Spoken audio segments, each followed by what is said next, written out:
లక్ష్మి చాలా బాధపడుతూ ఉంటుంది. ఈలోపు వెంటనే విహారీ లక్ష్మిని ఇంటికి తీసుకెళ్దామని కారు ఎక్కేస్తాడు కదా, అక్కడి నుంచి రుక్మిణి తప్పించుకుంటుంది. రుక్మిణి తప్పించుకున్న తర్వాత విహారీ కారు వెనకాల దాచుకుంటుంది. అంబిక మనుషులు, మరోవైపు అమ్మిరాజు మనుషులు రుక్మిణి కోసం ఎలాగైనా పట్టుకోవాలని తన ఫోటో పట్టుకొని తిరుగుతూ ఉంటారు. రుక్మిణిని ఏకంగా చంపమని అంబిక ఫోన్లో రౌడీలకు చెప్తుంది.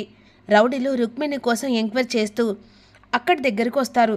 ఈలోపు వెంటనే కార్ స్టార్ట్ అవుతూ ఉంటుంది.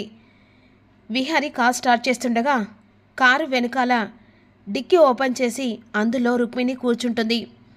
ఇక రుక్మిణి విహారీకి తెలియకుండానే తన ఇంటికి చేరుకుంటుంది. మరోవైపేమో ఎలాగైనా అది ఖచ్చితంగా అన్నయ్య గురించి నిజం చెప్తే నా బండారం మొత్తం బయటపడుతుంది, దాన్ని ప్రాణాలతో బ్రతకనివ్వకూడదు అనే విధంగా అంబిక అనుకుంటూ ఉంటుంది. మరోవైపు సహస్ర హాస్పిటల్ నుంచి ఇంటికి వచ్చి తన రిపోర్ట్లు ఎవరికీ తెలియకుండా బావ కంట పడకుండా ఎలాగైనా సరే దాచిపెట్టాలని విధంగా అనుకుంటుంది. అసలు నేను కడుపుతో లేనన్న విషయం తలుచుకుంటేనే నాకు చాలా బాధేస్తుంది.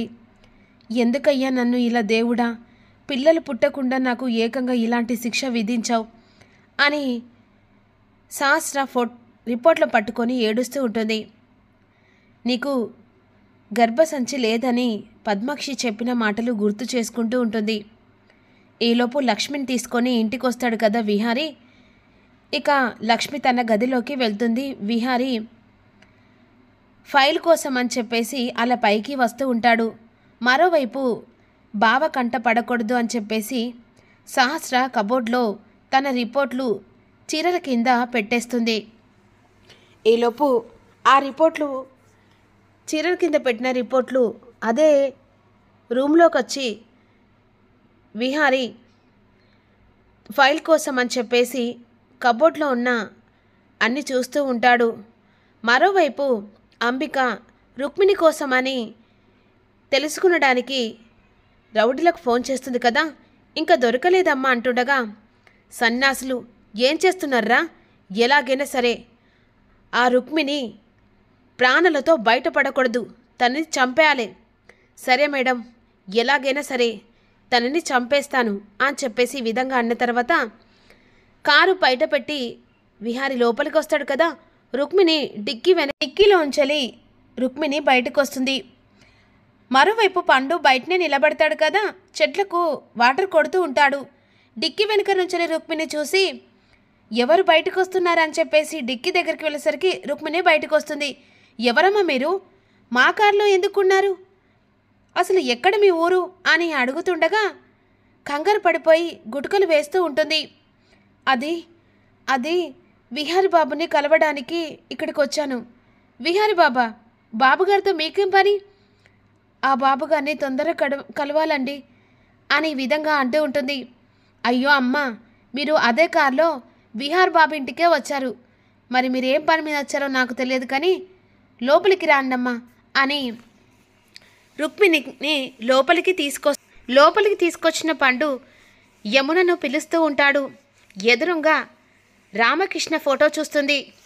చనిపోయాడని ఇక షాక్లో ఉండిపోతుంది. ఎందుకంటే ఆల్రెడీ చనిపోయాడు కదా, ఎదురుగా ఫోటోను చూసి షాక్లో ఉండిపోతుంది. ఇక రుక్మిణి హాల్లో అలా నిలబడుతుంది కదా, యమున హాల్లోకి వస్తుంది. పండు పిలిచిన తర్వాత ఎవరమ్మా నువ్వు అని అంటుండగా, ఇక నా పేరు రుక్మిణమ్మ, అంటే బాబుగారు తెలుసని వచ్చాను, విహారీ బాబుగారిని కలవడానికి వచ్చాను అని ఈ విధంగా మాట్లాడుతుండగా, సరే రాండమ్మా అని సోఫాలో కూర్చోబెడుతుంది.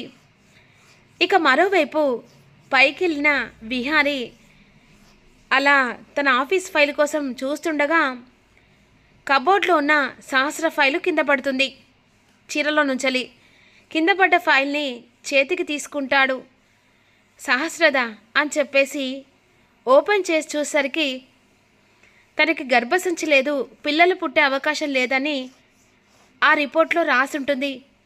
వెంటనే వాష్రూమ్ నుంచి బయటకు వచ్చిన సహస్ర విహారి చేతిలో ఉన్న రిపోర్ట్లను చూసి షాక్లో ఉండిపోతుంది.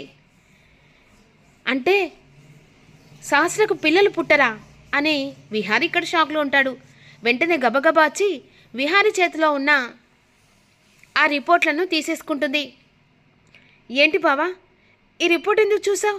అసలు రిపోర్ట్లు నేను కబుర్లో పెడితే నాకు తెలియకుండా ఎందుకు తీసావు బావా అని సీరియస్గా అంటుండగా, ఏంటి నిజం దాసిందంట బయటపడ్డదని చెప్పేసి అనుకుంటున్నావా?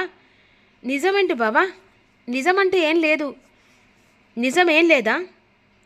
అందులో ఏముంది ఆ రిపోర్ట్లలో? ఒకసారి చదువు.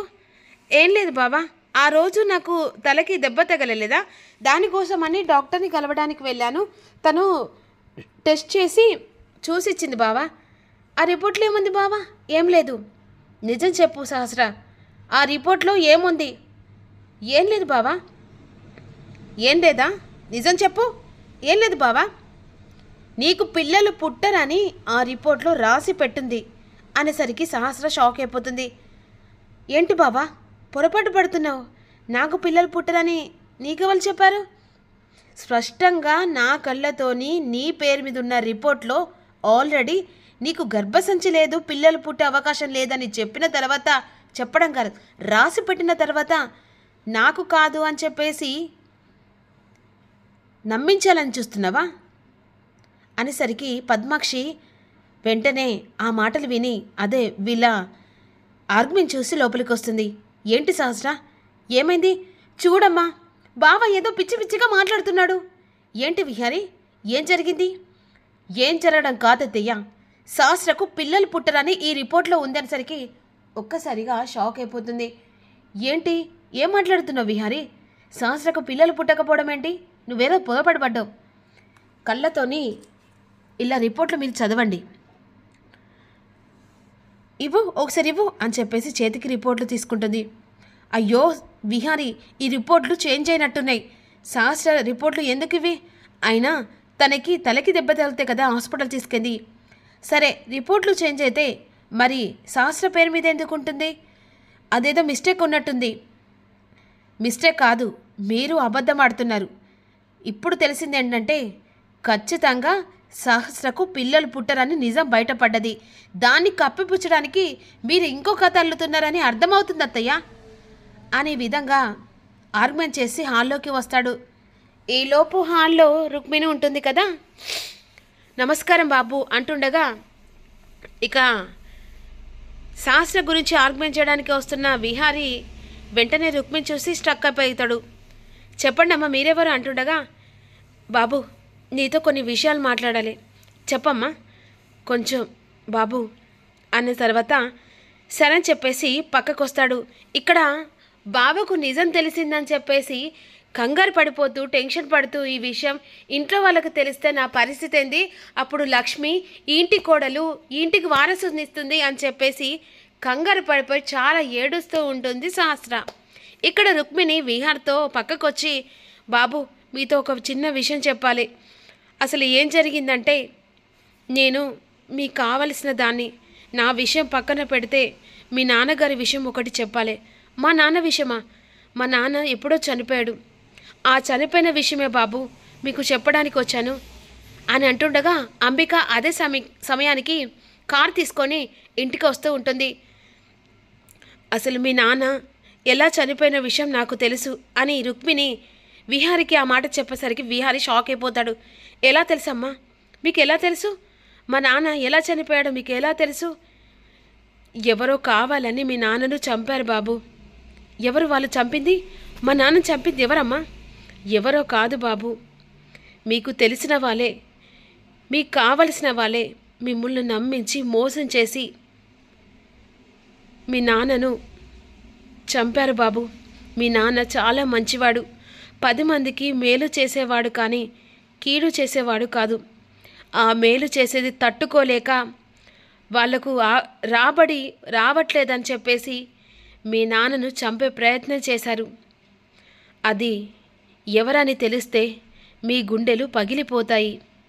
అసలు మా నాన్న చంపిన వాళ్ళను వదిలిపెట్టనమ్మా, ఎట్టి పరిస్థితితో వదిలిపెట్టను, అది నా వాళ్ళైనా సరే అని విహారి అంటుండగా, నీ వాళ్ళే బాబు, నీ రక్త సంబంధికులే. ఏంటి నా రక్త సంబంధికుల? అవును బాబు. అదే సమయానికి అంబిక కారు ఇంటి దగ్గర అవుతుంది. కారులో నుంచి దిగేసరికి అటు పక్కన విహారితో ఇటు సైడు తిరిగి మాట్లాడుతుండగా, ఎవరు ఆవిడ? విహారితో మరీ ఇలా చాటుకొచ్చి మాట్లాడేది ఎవరు అని ఇక్కడ పెట్టిన కారు నుంచి నడుచుకుంటూ చెట్టు దగ్గరికి విహార్తో మాట్లాడేది రుక్మిణి ఆపోజిట్లో నిలబడుతుంది కదా, రుక్మిణి కాదనుకొని అలా నడుచుకుంటూ వెళ్తూ ఉంటుంది. ఇక్కడ విహారి మాత్రం మా నాన్నని చంపింది రక్త సంబంధం అని ఎవరా అని అడుగుతూ ఉండగా, ఇక రక్త సంబంధం ఎవరో కాదు, మీ అత్తయ్య, మీ చిన్నత్తయ్య అంబిక అనేసరికి విహారి ఒక్కసారి షాక్ అయిపోతాడు. మా అత్తయ్య మా నాన్న చంపిందా అని షాక్లో ఉండిపోతాడు. నిజం తెలిసేసరికి ఇక విహారి అటు సహస్రకు పిల్లలు పుట్టే అవకాశం లేదని నిజం, తన తండ్రిని చంపించింది తన మేనత్త అనే నిజం ఒక్కసారిగా గుండెలు పగిలేలా ఇక ఈ కథలో మలుపులన్నీ తిరుగుతూ ఉంటాయి. మరి ఏం జరగబోతుంది? అంబిక గురించి తెలుసుకున్న విహారి అంబికను ఏం చేయబోతున్నాడు? ఇక లక్ష్మితో తన జీవితాన్ని పంచుకొని ఇక చక్కగా ఒక ఇంట్లో పిల్ల పాపలతో ఉంటాడా? సహస్ర ఆడిన నాటకం ఎటు తిరగబోతుంది?